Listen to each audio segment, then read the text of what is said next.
Welcome to VaniVikas Classics, where every tale whispers eternal emotions. Welcome to another English learning story session.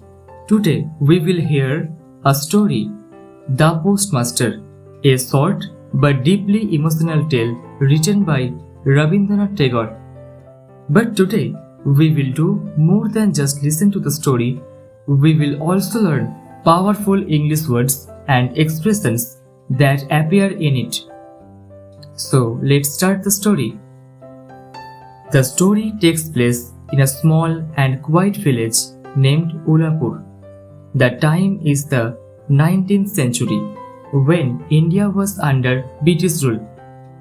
There was a British owner of an indigo factory in that area. He convinced the British government to open a post office in the village. A young man from Kolkata was selected to work as the postmaster there. When the postmaster arrived in Ullaipur, he felt completely out of place. He was used to the busy life and company of educated people in the city. But Ullaipur was different. It was a poor and remote village surrounded by nature, trees, and silence. The villagers worked hard in the indigo factory and had no time to socialize or talk. The postmaster tried to mix with them, but he could not find anyone with whom he could share his thoughts or feelings. He felt lonely and homesick. Most of his time passed in reading books and trying to write poems about the natural world around him.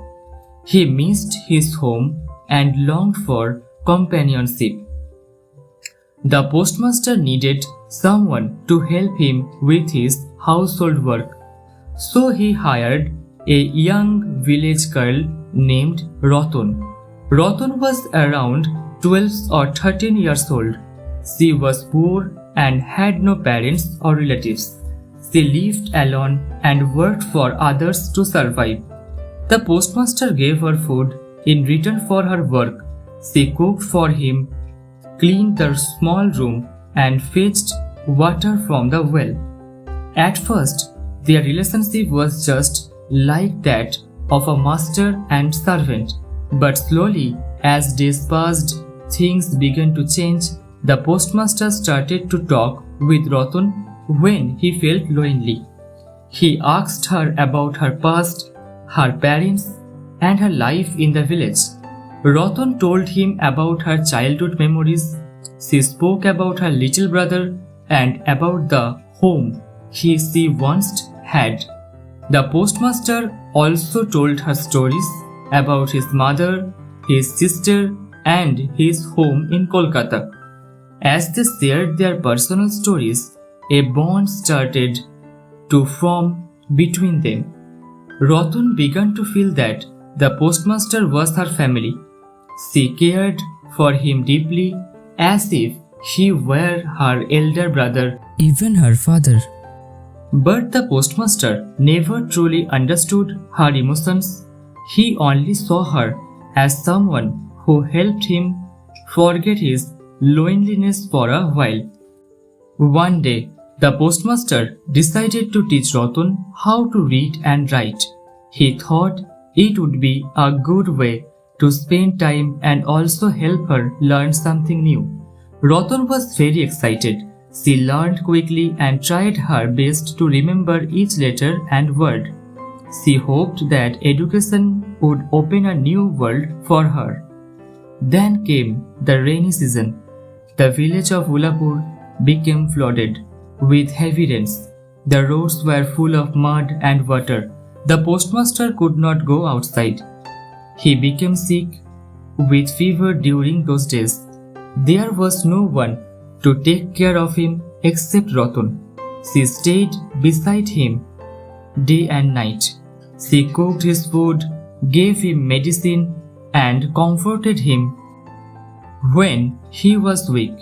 She looked after him with what Tagore beautifully called feminine tenderness.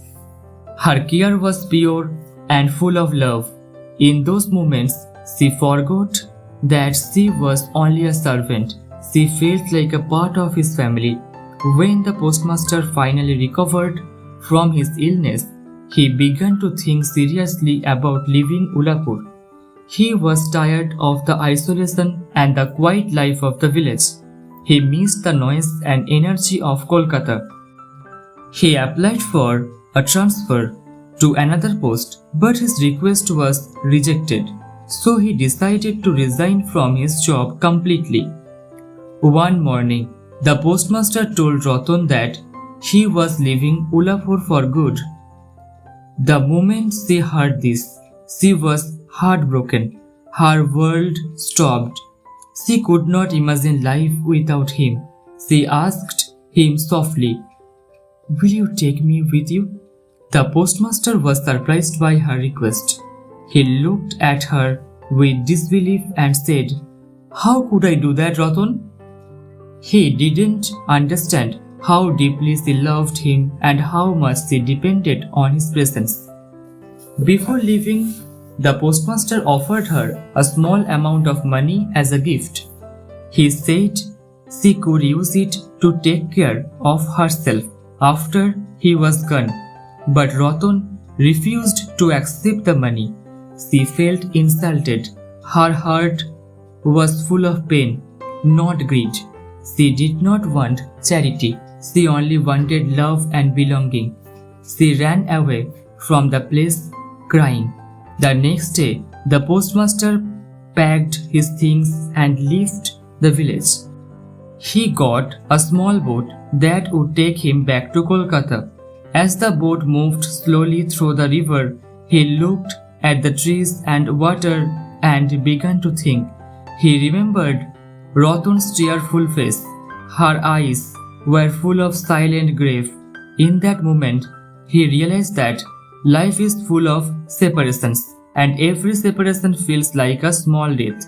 He understood that human relationships often bring sorrow. Yet, he did not return. He only thought about her for a while and then went back to his own world. Ratan stayed behind in Udaipur. She waited every day, hoping that the postmaster might come back. She went to the post office again and again, just to see if there was any message from him. Her heart was full of hope, but days turned into weeks, and weeks into months. He never returned. Tagore ends the story by saying that human beings often hold on the false hope. We keep waiting for something that will never happen. We keep believing that someone will return, even when we know deep inside that they will not. This story tells us something very true about life. It shows how loneliness can connect two very different people for a short time. It also shows how people of higher class often fail to understand the emotions of those who are poor and simple. Ratan's love was pure and selfless. The postmaster's affection was temporary and limited. Through this small story, Rabindranath Tagore teaches us about the pain of separation, the cruelty of distance, and the false comfort of hope. Let's recall some English words. First, loneliness. What does this mean? It means the feeling of being alone and sad because you have no one to talk to. Next, feminine tenderness. Try to recall this one. It means gentle and caring love that comes from a woman's heart. Third, separation. Do you think what is the meaning of separation? Yes, it means being apart or away from someone you love. And fourth, hope. This is easy one. It means believing that something good will happen in the future. And the last, futile. This one appeared near the end. It means useless or having no chance of success. Thank you for listening. If you enjoyed this story and vocabulary, remember to like, share and subscribe for more English learning stories.